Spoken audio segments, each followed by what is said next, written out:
YouTube, welcome back. This is the Allegheny Northern in N scale, and you were looking at, it's a little bit of an older release, but this is from Broadway Limited. This is the SW7 locomotive, and of course I got it in the absolutely beautiful Southern scheme. And I know you are thinking, why in the world would you buy another Broadway Limited? There is never a good thing to say about Broadway Limited on your channel, so why? And the answer is, well, I saw some videos and I saw some commentary, and the locomotive seemed to run pretty well. So I figured, you know what? Nobody else is making an SW7 with Southern right now. Why not give it a shot? And so we did. Here's the review of the SW7 by Broadway Limited Imports.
Okay, so that was the startup sequence for the SW7, and yeah, it sounds great.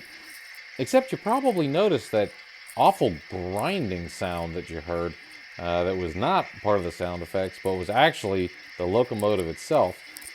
That came about after my standard break-in period. As you know, I like to run my locomotives at least an hour forwards and backwards to get them kind of broken in, especially knowing that this was an older model. And when I say older, it's a few months old. It's been out. It hasn't been out. It came out in 2024, I do believe.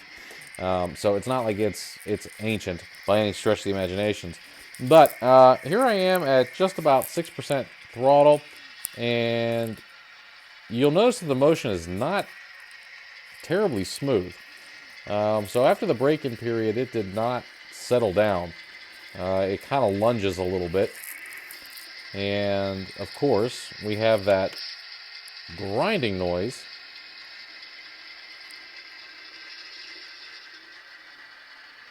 That doesn't sound like it should be making. And okay, so you kind of saw it there. I'm going to take it off the tracks here for just a second. I don't know if you're going to see this here in the camera.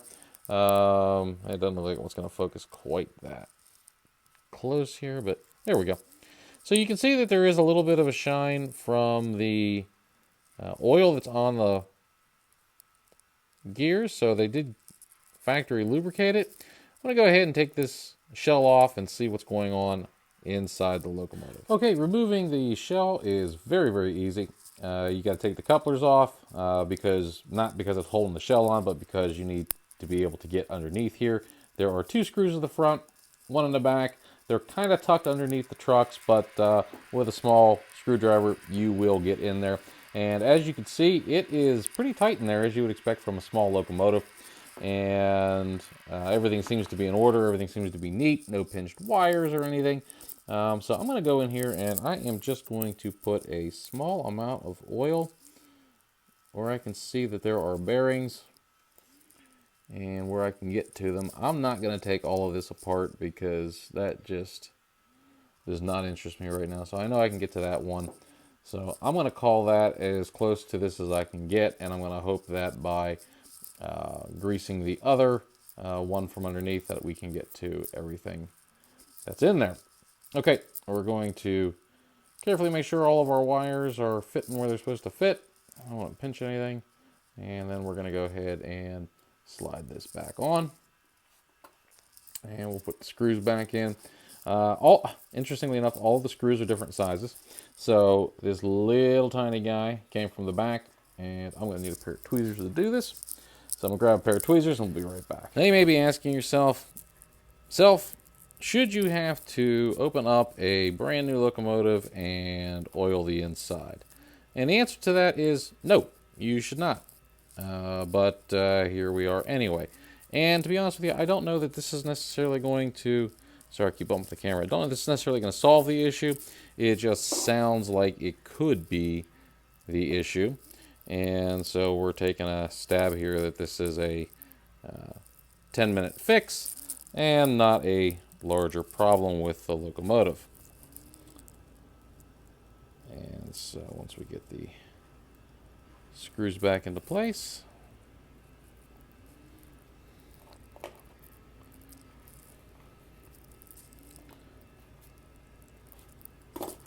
and for those of you who are in larger scales that probably have a little bit bigger screws or have a little bit more space to access them, this is probably not nearly as tedious.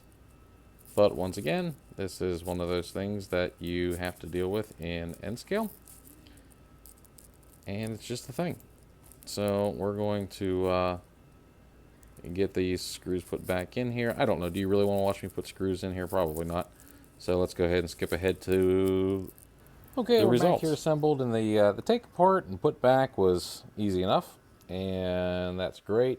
We're going to go ahead and put a little bit of grease on each of the gears here. And I'm going to run at a nice slow speed to work that in through all of the workings here, because yeah, it wasn't really too accessible inside. So let's go ahead, get her on the layout, and yes, I recognize that that was a lot of grease that was put on there, and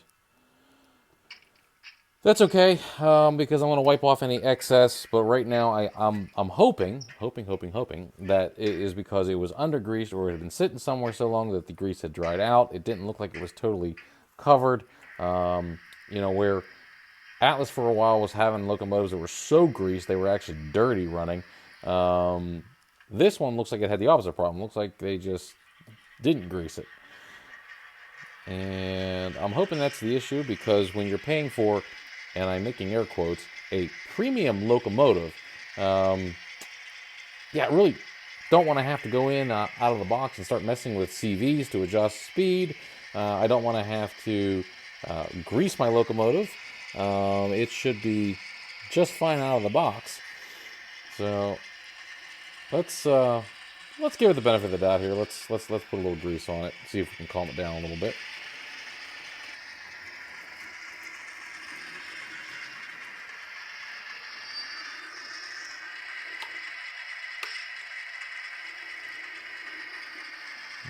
Okay, so it's got a little bit of grease working in it now.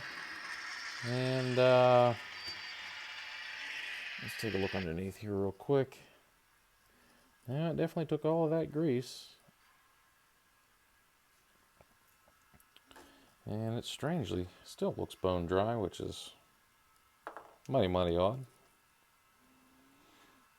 Now I will tell you, unlike other Broadway Limited models that I had, this one had all of its gear pieces in place.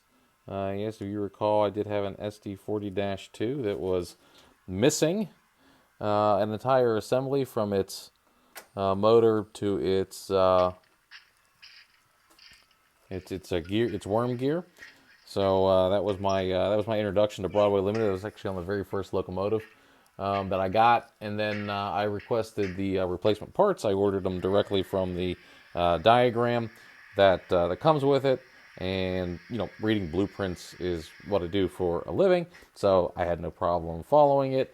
And then the parts that arrived, hey, they didn't fit. I don't know if they sent me the wrong parts, sent me the wrong pieces. I'm not sure exactly what happened.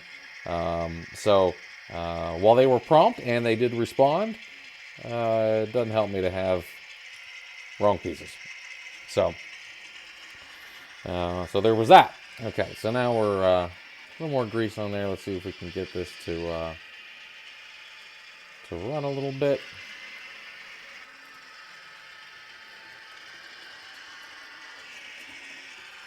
And that's at about 39% throttle. And I think it's evident in the video that we're kind of jerking back and forth. Like it's definitely not a smooth runner.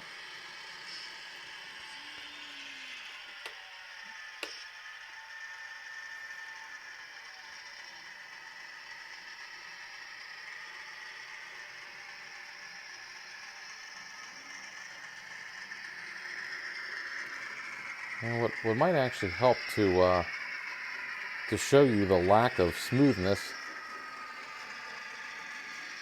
Let me grab a couple of cars here and attach them, and you can see if we can see the slack action in the springs.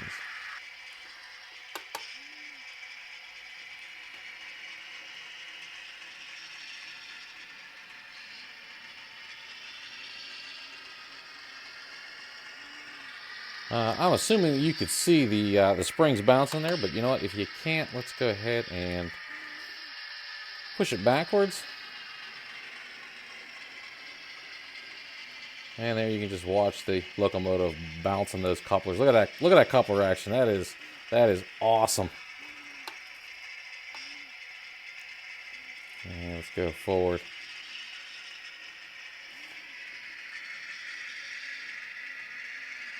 Yeah, just looking at shoving those cars. We are damaging all kinds of freight here today with this thing. Look at this. Look at that coupler bouncing. Absolutely phenomenal. So look, folks, I would get into the actual looks of the locomotive, but this is how it's going to run. And I'm going to be honest with you, I'm not going to recommend this locomotive. I wouldn't waste your time with it. I wouldn't waste your time with Broadway Limited. And quite frankly, this is pretty much a disappointment. This is, you know, a good-looking locomotive, a nice locomotive that should run perfect in my layout. And it's not. And I don't understand why they can't get this right. I don't understand why their quality control is as terrible as it is. You know, I purposely waited on these locomotives because I wanted to kind of see, you know, what everybody else thought before I even made a purchase on them. And maybe I just keep buying the lemons. You know, maybe it's just me. But you know, there's a $200 locomotive that is basically a paperweight. And I'm going to tinker with... Okay, so if you just watched that and you watched nothing else, you would probably say, holy hell, we just wasted, you know, $200 on a locomotive. And wow, wow. Okay, so in that first segment, I had said I was going to oil the locomotive. Now, I've spent enough time around these locomotives to know that when you hear that grinding noise, it's usually an indication that something needs oiled, right? It's the gears are just dry and they're grinding, and you put a little bit of oil on there, then they start sliding nice. The plastic's not grinding. It's doing what it's supposed to do. It's what you want to hear. It's what it should look like. So, you know, getting in there and doing that seemed to make sense to me. And just applying a little bit of oil and grease underneath on the gears didn't make all that big of a difference. So I actually, in what I'll consider a fit of rage, took this model back to the workbench, set up my foam cradles and everything, and took this locomotive apart. Took the shell out, took the decoder board out of the way, loosened up the protective covering underneath, that plastic shield that you saw in those videos, and I oiled the living hell out of this locomotive. I mean, I greased the bearings, I greased the gears, I greased all the connections. Anything that moved, had a part that moved, could move, might move, looked like it should move, it all got oiled. And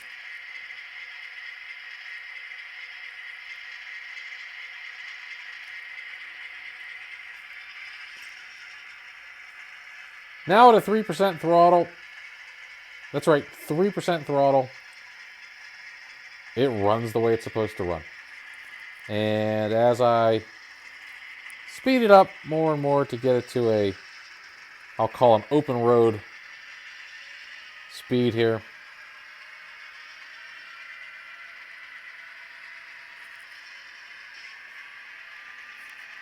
And you hear it going through its sound paces.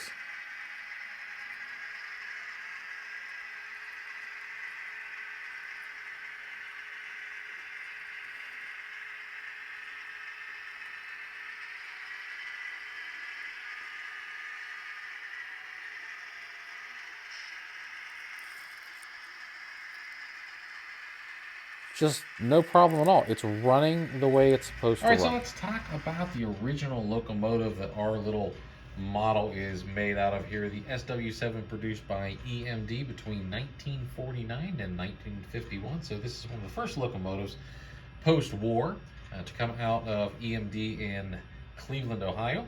There were a lot of these little guys made. They were a very popular model, and a lot of railroads had them. Ours is from a acquisition by the Southern Railway. This was from the Cincinnati, New Orleans, and Texas Pacific Railway is where this particular road number would have been found before all becoming Southern here. This is a 1,200 horsepower locomotive, obviously a switcher. They would also make calf models of these that were the TR4s. Broadway Limited did not produce them, so you can't run calf and cow. You're only going to get the cow, so to speak. But in any event, and that's actually okay. Of course, due to the age of the locomotive, there were not a lot of great photographs available for this particular model. And although I did find some that were of other SW7s in the, I'll say in the run, it was not this particular model. So it's a little unfair to compare the two because these locomotives were inherited from various railroads under Southern, and they were all just a little bit different. So I'm not going to necessarily look at paint schemes. A lot of the photographs that I saw, the Southern locomotives, they had, at least in the 8200 series, they had a black painted roof. The logo here was a little bit different, and the railings had a yellow color. Now, some of this, because some of those photographs were a little bit newer, they could be in a quote-unquote restored state. They could be in, I don't know where the photographs are from. So I'm not going to critique too much about the paint scheme and how Broadway Limited painted this model, because I couldn't find anything that was necessarily out of place on what they did here. So let's just look at the painting itself. And the painting is very crisp. The details are very nice. And if you did a little bit of weathering, you could really make them stand out, especially all of those doors.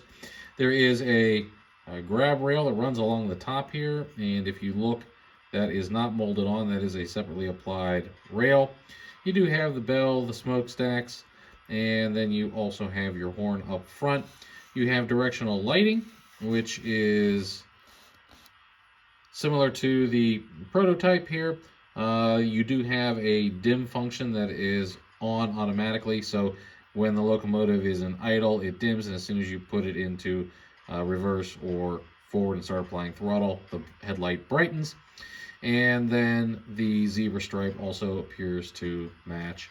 You also have separate cut levers, which is a detail that I do like. You do not have MU hoses, but from the photographs of other SW7s that I saw, that appeared to be something that was, I don't know if they were removable or what, but they just didn't appear to be hanging off the front of these things like you do with modern locomotives. So this, as far as the construction goes, this seems to match. And don't forget, this is an older locomotive, so it is long before the days of heavy computer use and all of that sort of stuff. One nice feature of the locomotive is that you do get hardwired connections from the trucks up to the motor, so it's not relying on brass contact points. and both trucks are geared. You do get this with Rolling Thunder. This is the Paragon 4 version, and so that is their latest and greatest on their sound decoders. It does run on both DC and DCC, so no matter what system you have, you will get sound. You get more control, obviously, with the DCC.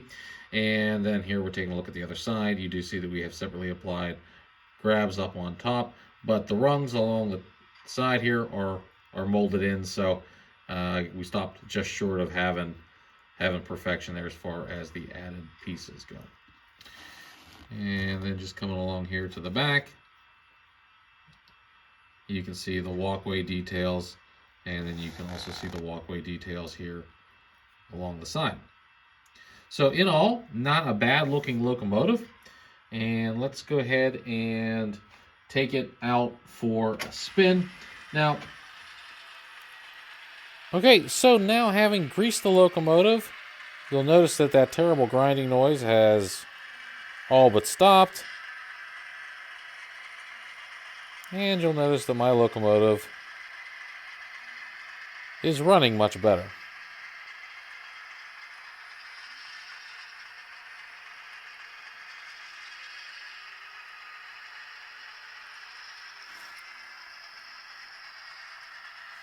Now, it irritates me that a brand labeled as a premium model requires that level of attention and requires me to take it apart. Yeah, that's a dead spot on the track. That's a new gremlin that I'm chasing. But it irritates me that now I am, taking these things out of the package and I've got to oil them. Otherwise, the locomotive itself now runs great.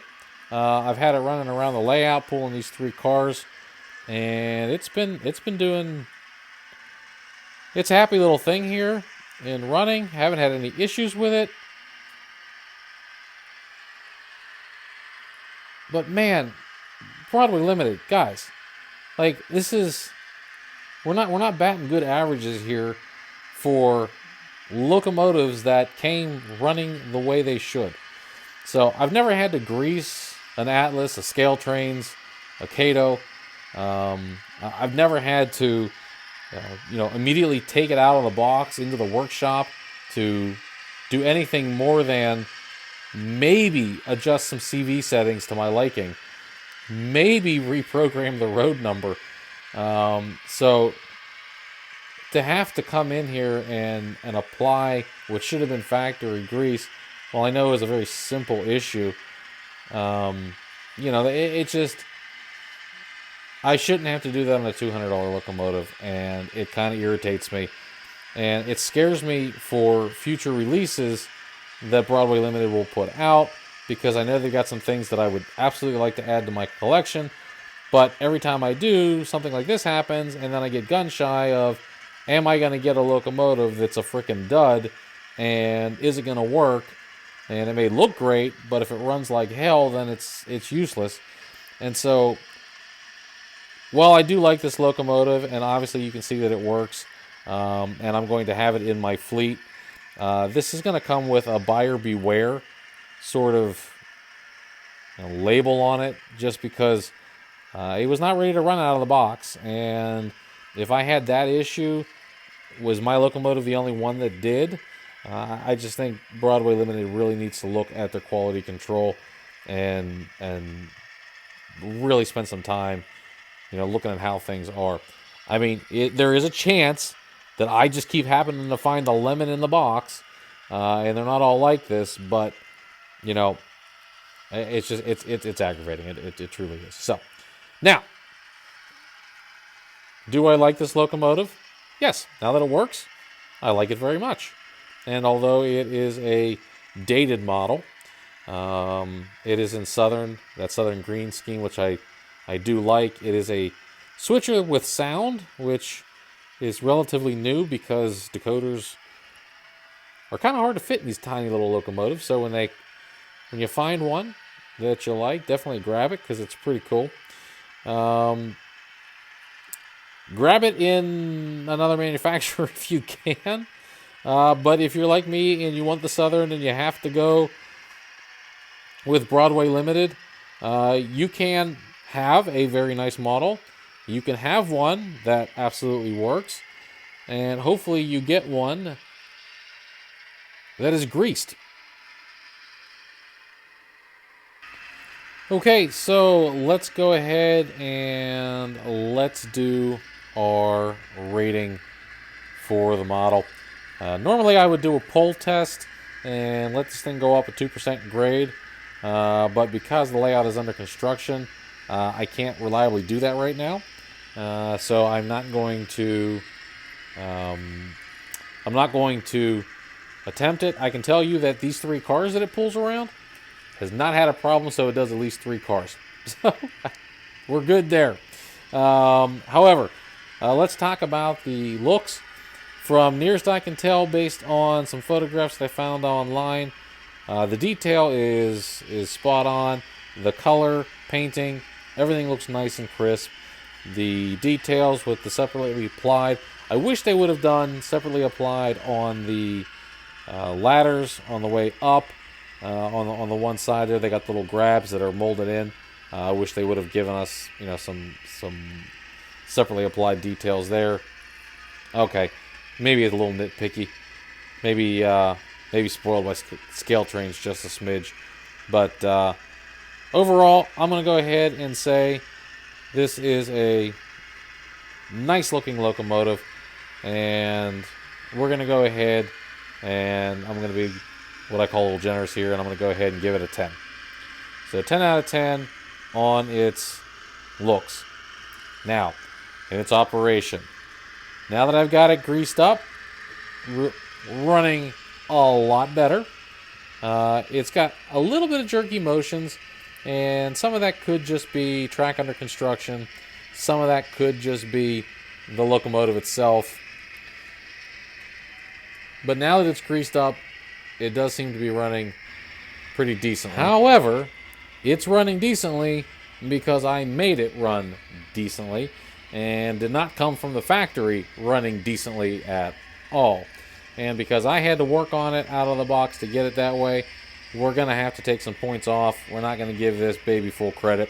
So this is a 5 out of 10 on operation. And the only reason it got the 5 was because now it does run pretty well. So doing some quick math there in case you didn't, that is a 15 out of 20, 75%. So passing, yes, but it is a little rough getting there. And if you're watching some of that slack action in the coupler, you can see that it still has some bouncing to it. It's not nearly as bad as it was, and it's not grinding, so we're still kind of spreading the oil around. It hasn't done 15 minutes forward and backwards yet, so now that we're actually breaking it in, we'll see how it ends up. But in general, I think this is going to end up being an okay locomotive. It does seem to be running much better now, and it'll do good in the Rearton Steel facility, which is where it's going to be spending its time. Okay, so with that in mind, should you go out and buy this locomotive? All right, you've seen the ugly, you've seen the good to it, and I think at this point, I'm not necessarily going to recommend it to a novice or to a beginner, because there's a chance that you might have to spend a little bit of time and a little bit of know-how to get it to run well. However, if you're up for the challenge, you can make a decent locomotive out of it. So, I'm going to leave that up to you to determine whether or not you want to take that chance. But I do seem to have a decent running locomotive now, so I wouldn't say don't get it, but I definitely would say if there's another manufacturer that makes it, decide and go on your own. So I think in this case I've put out all the facts for you, and it's going to be up to you to decide whether or not you want to take the chance.